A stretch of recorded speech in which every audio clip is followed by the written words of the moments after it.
Good afternoon, everyone. Welcome back. It's a new year, a new session, and House Democrats are excited about the opportunities that lie ahead in 2024.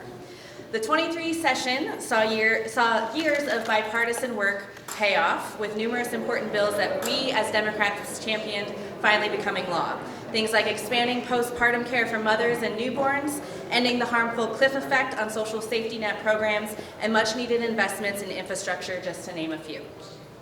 We also worked to ensure Missouri's unprecedented budget surplus was put to use addressing long neglected needs in state government. House Democrats are looking to build on those successes and work to continue to put our neighbors over partisan bickering in 2024 for the betterment of all Missourians. We'll push to provide tax relief to working families, not more tax cuts for corporations and the wealthy, by eliminating sales tax on necessities like groceries, period products, and diapers. We'll work to improve public education by permanently boosting minimum teacher pay and providing K-12 schools with greater support so we no longer have some of the worst funded schools in the entire country. We will work to strengthen rural Missouri and the security of agriculture production by restoring limits on foreign ownership of farmland and making sure our rural communities aren't left behind by strengthening our rural hospitals. We'll work to take the next step on property tax relief for senior citizens by fixing last year's well-intentioned but deeply flawed bill to ensure it applies uniformly across the state and in a way that doesn't decimate local budgets. We'll work to reduce violent crime by listening to law enforcement and restoring common sense gun safety laws to give our public the tools they need to keep our communities safe, to give our police, the tools they need to keep us safe. We'll work to restore reproductive freedom and give power back to women and their doctors to make the best decisions when faced with the worst possible choices instead of facing murder charges. But like many that you have heard over the last few days, our expectations are pretty low for a wildly successful year. As you all know, there are a lot of elections coming up and a lot of Republican primaries in our future. There are a lot of things that have happened over the past few months, pitting our Senate and House chambers against each other more so than usual. So we are apprehensive to what the Republican majority will be able to accomplish this year, but we are hopeful that there may be some room for some bipartisan things to do. But beyond the 24th session, I want to say that the Democrats are going to work up and down the ballot to secure a new direction and a brighter future for our state, and we're looking forward to November of 2024. With that, I'll happily take questions. You expelled one of your members just a couple of weeks ago. Can you kind of talk about that decision and also how it affects the session pivotal? Yeah, absolutely. So, our caucus, like the statement that I put out, it is a privilege to serve as a Democrat in Missouri's House of Representatives, and by upholding our standards of integrity within the caucus, we made a decision as a group to expel a member. It's definitely not the first time that our caucus has done that, and it probably won't be the last. How it impacts us for session, it really not much at all, to be honest with you. We did make committee changes. You'll see floor changes and office changes, but those are privileges of being a part of the Democratic caucus. So. In terms of the budget this year, it's that a lot of federal money is not going to be coming in, so it's going to complicate or sort of reduce the pie. What is going to be the Democrats in the House strategy in terms of changing the budget and affecting the appropriations process? Yeah, we are definitely working with a less robust budget than we had last year, and that's something we knew going into this year, so that's why there were so many one-time funded things last year in the budget. But this budget situation is something that we've talked about for many years, and the result of Republican tax cuts and seeing the triggers that are being implemented over the years over previous cuts that were made. When it comes to our prioritization, it will be the same things that it always is, making sure that government is running efficiently and supporting the places that we need to in people's best interest in Missouri. On the other side, you will see a lot of bills from our caucus trying to increase revenue. There's conversation around legalization of VLTs and sports betting. There are lots of opportunities that we can try to reignite our budget, and so you'll see some of those bills coming out of our caucus. Can you talk about the summer food program? So Missouri has signed on to do that, but yet that still has to go through the legislative process with the state funding match. Yeah. And how that might affect your budget negotiations. Is that in jeopardy whatsoever because of the way the budget forecast is? Yeah, so with the summer food program, for those who may not know, Missouri actually didn't opt into it. We were, I believe, the only state who chose not to participate in that in years prior. And then the governor did jump into that program, I think December 21st of this year. We didn't hear much about it. I'm grateful that he opted into that, but yes, it does have to go through the budgetary process for us to actually funnel the money through. I will say because it's through the federal program, it's not a high priority of concern for me. It's just a matter of us actually getting it through the process. I have not heard any Republicans say that they don't want to do that. Since the governor opted in, I'm pretty optimistic that we'll be fine. You heard the speaker's comments from the dais. Where do you think what are the most likely areas of intersection as far as the priorities that he laid out? Yeah, I will first say I'm interested and excited to see what the governor's priorities are going to be also at the state of the state and see where, because oftentimes we will align maybe with the governor more than the Speaker of the House or the senators more than the Speaker, so it really depends on where those all line up. I am always hopeful that we will have space in the childcare realm and fixing that. Public education, I know that there are a lot of bipartisan efforts moving forward. There will also be very divided conversations around public education, but I do think there are some spaces that we'll see some progress there from both sides of the aisle. And he brings up public safety. That's a thing that I know a lot of our caucus members were deeply invested in, a bipartisan bill that was moving through the process last year that ended up not crossing the finish line, so I am hopeful that there's some room for growth there too. An area that got applause from you all is the FRA, passing the FRA. Is that really less of a worry for you all than it is over the Senate? Like, thoughts on the passage of the FRA? Yeah, I mean, the FRA, as everyone knows, is deeply important, not just for our Medicaid program, but I want to also highlight, if the FRA is a thing that we have to pay. So if we do not pass the FRA, we will be out so much money. And where is that money going to come from? Public education, general revenue. And so when we have the conversation about the FRA, it's not just about making our Medicaid program solvent. It's about making sure that we are funding all of the things necessary. So it is deeply concerning. The last time the FRA was up, we weren't able to get it done. We had to go to a special session. The Republicans in the Senate were adding birth control bans to that conversation. And so absolutely, I'm concerned about where the FRA is going to be, and adding to the new Freedom Caucus that exists over there. We'll see what they do with it. I was just going to ask you about the Freedom Caucus and your relationship with the Senate. Nick Strower was on the floor today with Senator Bratton, and they were talking about why they formed it. So talk about your relationship with the other side of the building, and then on top of it, Republicans over there splitting once again into two caucuses. Yeah, I mean, when the conservative caucus disbanded a few years back, I believe most of us in this room laughed at that, knowing that it wasn't really going to change much because those people are still there and they're still forming those alliances. Now they're just more formal and actually have support and training from a national group, which makes it a little bit more intense, to be honest with you.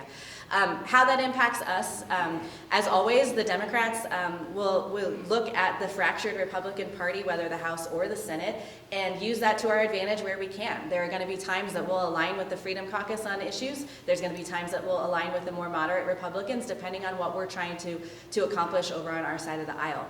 The continued fracturing of the Republican supermajority just is continued a testament to show why voters need to elect more Democrats and bring balance back to our state so we can actually govern and get some stuff done. On public safety, if Kansas City is the only major metro in Missouri seeing its homicide rate go up, and it's the only major metro under state control, do you see a link between those two? That's a really ironic question. Could you make I the appreciate argument that. that the police department might do a better job at keeping its citizenry safe under the mayor's guidance there? Absolutely. The Democratic Caucus is completely in support of local control. And when it comes to the conversation around local policing, we trust the local folks to do their jobs. And to your point, we are seeing increased homicide rates in the only community that is state-ran. I completely support giving it back to the local authorities to do their job, and they know what's best for their communities. It is absolutely a link, and the data proves it, and I hope that we can have some real honest conversations around that. How much do you think the ethics investigations into the speaker will be a factor this session? That's a very good question. I think the first thing I will say is it depends on how long this ethics investigation goes on. As you all know, that is private information that I am not even privy to what's going on in those committees. But I will say this. Anytime that a member is under investigation, especially somebody who is a member of leadership, that causes some mistrust. And whether that is within the building among members or within citizens who are paying attention to what's going on here in Jefferson City, when we're having conversations around things like double dipping and misuse of taxpayer money, that is real and that is legitimate. And so how that impacts session, it's yet to be determined. We'll see. It's really dependent upon the Republican caucus and their support of their speaker. That has wavered. We saw the first couple of days, lots of people calling for his resignation. Then folks changed their mind. I'm sure elections have something to do with that and chairmanships and things of that nature. But we'll see. How realistic do you think, we talked about the budget situation, how realistic do you think it will be that there could be some bipartisan consensus to raise pay for children's division investigators and the rest of the children's division? I'm really hopeful that there is. That's something that, from my very first year here in 2017 on the budget committee, I was asking for that. All of us were. And most notably, we've seen deaths of children here in Missouri that could have been prevented if we funded our state programs the way that we should. Will it be enough to get the Republicans to invest? I don't know. I mean, this latest death that I know you actually did an interview with one of our members about it, that is not the first one in my time as an elected official where we had a state agency that could have been fully supported and actually prevent a death of a child. I'm hopeful that we can have some real conversations about it, but that optimism is not really high because it's not just about children's division, but we've been having this conversation around so many things for so long, whether that is in-person care for people with disabilities and elderly folks who need support.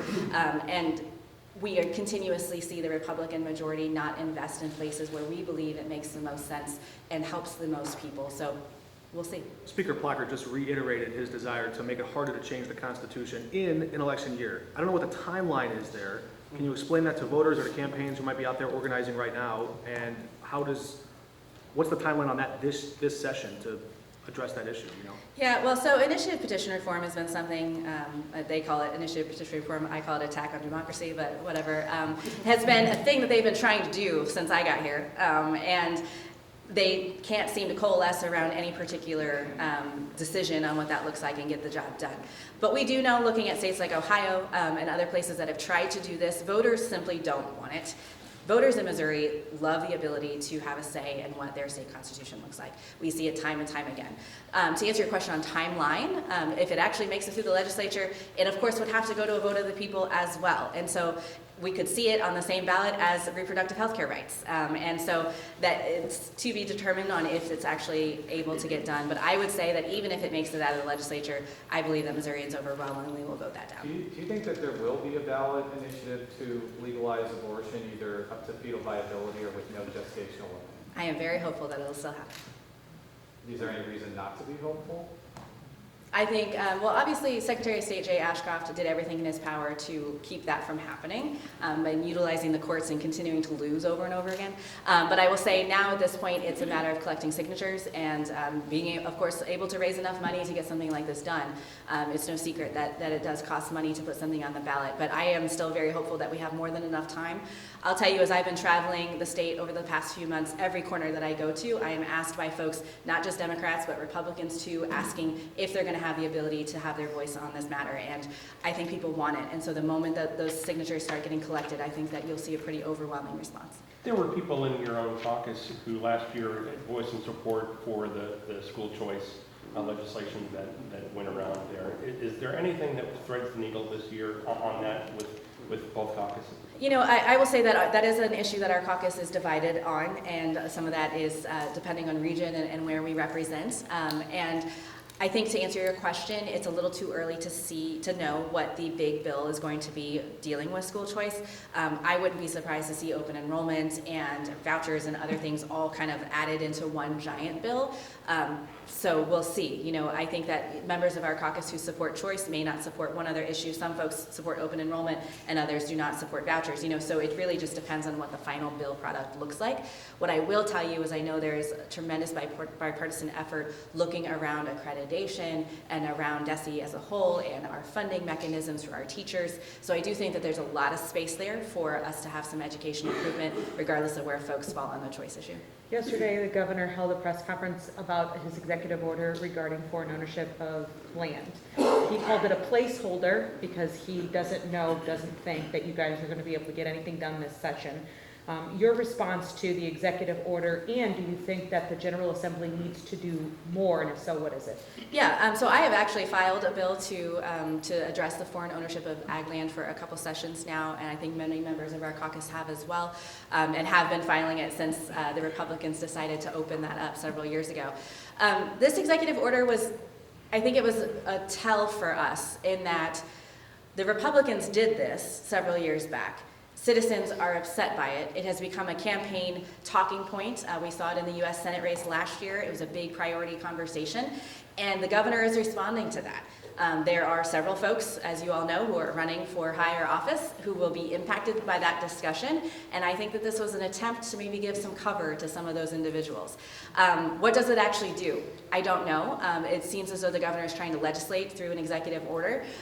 So to answer your question, I do hope that the legislature actually addresses this in statute and fixes the problem that the Republicans created many years ago. On the subject matter, though, should investors or firms in Russia or China or Iran be able to buy commercial properties in Missouri, as the governor alluded to yesterday? You know, I think, I don't want to speak on behalf of the whole caucus for that. What I can tell you is with the ag specifically, that is a point where we as a caucus seem pretty unified around that, specifically around the conversation around food scarcity and being able to protect our food sources.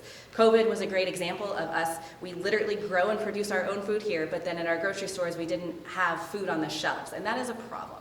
When I grew up in Webster County, you could buy eggs from your neighbor next door, you know, at the grocery store, and that was normal. Now you can't do that, and so that I think that food is a great place to start for this conversation because that is something that is directly impacting people. Now, the conversation around commercial, people have different ideas on that or not. You know, we have a lot of foreign-owned businesses in the state of Missouri that sometimes provide housing for their people. You know, we could have a much broader conversation, but I think the ag industry is a good place to start where citizens are really asking for us to do something. What does it signal to you when a candidate for governor, who is to be a good example for the rest of the people, uses a term like honey cow kehoe? Yeah, I mean, I don't know if you heard the deep sigh from our only Asian elected woman in the Missouri House of Representatives. I think that falls under the same bucket of a president who made fun of somebody who didn't have the same abilities as a reporter, right? The discourse now of elected officials who should be held to a higher standard of how they talk about people is gross. And when I heard that yesterday, it was told to me in a laughing manner, like it was a joke, and I'm disappointed that that is even a topic of conversation and that you have to ask me that question.